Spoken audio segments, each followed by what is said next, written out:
Hi friends! ఈరోజు నేను చేస్తున్నాను మిల్లెట్స్‌తో simple and plain sambar rice అండి. ఫస్ట్ ఒక గిన్నెలో 3/4 గ్లాస్ ఆఫ్ కందిపప్పు తీసుకొనేసి క్లీన్‌గా వాష్ చేసేసి దాన్ని సోక్ చేసి పెట్టుకోండి. 1 గ్లాస్ ఆఫ్ మిల్లెట్స్‌కి 1/4 గ్లాస్ ఆఫ్ ఈ కందిపప్పు అయితే సరిపోతుందండి. ఒక ప్లేట్‌లో ఇంగువ, పసుపు, సాంబార్ పొడి తీసుకోండి. 3-4 table spoons of sambar powder సరిపోతుందండి మనకి. ఒక ప్లేట్‌లో నెక్స్ట్ ఒక ఆనియన్‌ని, ఒక టొమాటోని పెద్దగా కట్ చేసి పెట్టుకోండి. జీరా వేయండి. 15 గార్లిక్ పోట్స్ వేయండి. నెక్స్ట్ బుడ్డమిరపకాయలు పెట్టుకోండి. దాన్ని కొంచెం స్లిట్ చేసి పెట్టుకోండి. ఎందుకంటే ఈ రైస్ చేసేటప్పుడు ఈ బుడ్డమిరపకాయల యొక్క ఫ్లేవర్ అనేది దాని రైస్‌కి యాడ్ అయితుందండి. నెక్స్ట్ ఇంకో ప్లేట్‌లో కొత్తిమీర, కరివేపాకు అనేది పెట్టుకోండి. ఇప్పుడు స్టవ్ ఆన్ చేసేసి ఫస్ట్ కుక్కర్ పెట్టేసి అది వేడయ్యాక దాంట్లోకి ఘీ 1 స్పూన్ వేయండి. నేను మోస్ట్‌లీ మిల్లెట్స్‌కి ఘీనే యూజ్ చేస్తానండి. ఎందుకంటే మిల్లెట్స్ అనేవి హార్డ్ ఫర్ డైజెషన్ అండి. ఇప్పుడు ఘీ అనేది మనకి డైజెస్టివ్ సిస్టమ్‌ని సెట్ చేస్తుందండి. ఎవరికైనా డైజెషన్ సరిగ్గా లేకపోతేనా వాళ్ళు ఘీ యూజ్ చేస్తే డైజెషన్ అనేది వాళ్ళకి సెట్ అయితుందండి. సో, ఘీ మెల్ట్ అయ్యాక ఇప్పుడు కొంచెం జీలకర్ర వేయండి. జీలకర్ర వేశాక అది మగ్గినాక నెక్స్ట్ ఈ 15 గార్లిక్ పోట్స్‌ని జస్ట్ పీల్ చేసి వేయండి. డోంట్ మ్యాష్ దెమ్ అండి. జస్ట్ పీల్ చేసి వేసి లో ఫ్లేమ్‌లో మంచిగా రోస్ట్ చేయండి. బ్లాక్ కాకుండా, బ్రౌన్ కాకుండా లైట్ బ్రౌన్ అయ్యేలాగా వేయించి దాంట్లోకి బుడ్డమిరపకాయలు వేసేసి లో ఫ్లేమ్‌లోనే వేయించేసి నెక్స్ట్ 1 ఆనియన్ వేయండి. వేసేసి కొంచెం సాల్ట్ అనేది వేసేసి లో ఫ్లేమ్‌లో రోస్ట్ చేయండి. సాల్ట్ ఏసినప్పుడు ఆనియన్‌లో ఉండే వాటర్ బయటకొచ్చేసి మంచిగా రోస్ట్ అయితుంది. ఇది ట్రాన్స్‌లెంట్ అయ్యాక ఒక టొమాటోని వేసేయండి. పెద్దగా చాప్ చేసుకోండి టొమాటో. అది లో ఫ్లేమ్‌లోనే వేయించుకోండి. మంచిగా మ్యాష్ అయ్యాక ఇప్పుడు మనం పొడులు వేసుకుందామండి. ఇంగువ, పసుపు, సాంబార్ పౌడర్ వేసేసి లో ఫ్లేమ్‌లోనే మంచిగా రోస్ట్ అయ్యేలాగా వేయించండి.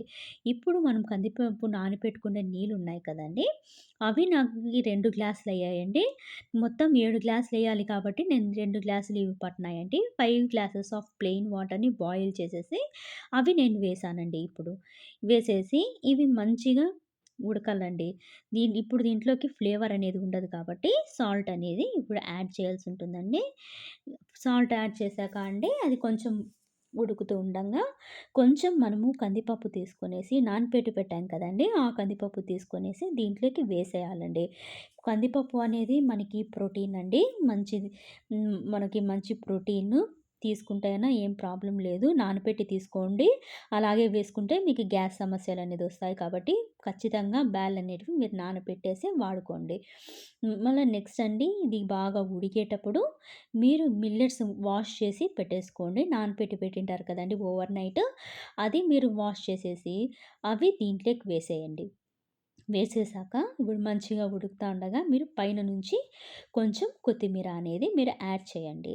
యాడ్ చేసేసి దాన్ని ఒకసారి మీరు అలాగ స్టిర్ చేసేసి మీరు దాన్ని టేస్ట్ చేసేసి వెదర్ సాల్ట్ కరెక్ట్‌గా ఉన్నాదా లేదా అనేది మీరు చెక్ చేసుకోండి. ఒకవేళ సాల్ట్ ఎక్కువుంటే ఈ వాటర్‌ని కొంచెం తీసేసి ప్లెయిన్ వాటర్‌ని యాడ్ చేసుకోండి. సాల్ట్ సరిపోయుంటే అవసరం లేదండి.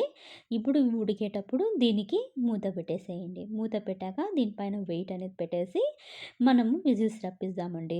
మీకు చెప్పా కదండీ! దీనికి 1 గ్లాస్ ఆఫ్ మిల్లెట్స్‌కి 3/4 గ్లాసు కందిపప్పు ఏసినాను. 7 గ్లాసులు నీళ్ళేసినానండి. ఒక 5 విజిల్స్ రప్పిస్తున్నాను.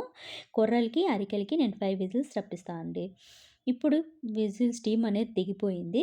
ఒకసారి ఓపెన్ చేసి చూసామండి. మీకు చూపిస్తాను చూడండి. హ్మ్. బాగా ఉడికిపోయి ఉంటుందండి. చూడండి ఇది ఇలా ఉంటుందండి చూసేకి.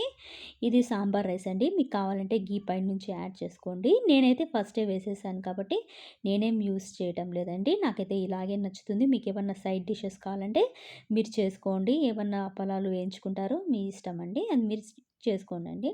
మంచిగా టేస్టీగా ఉంటుంది.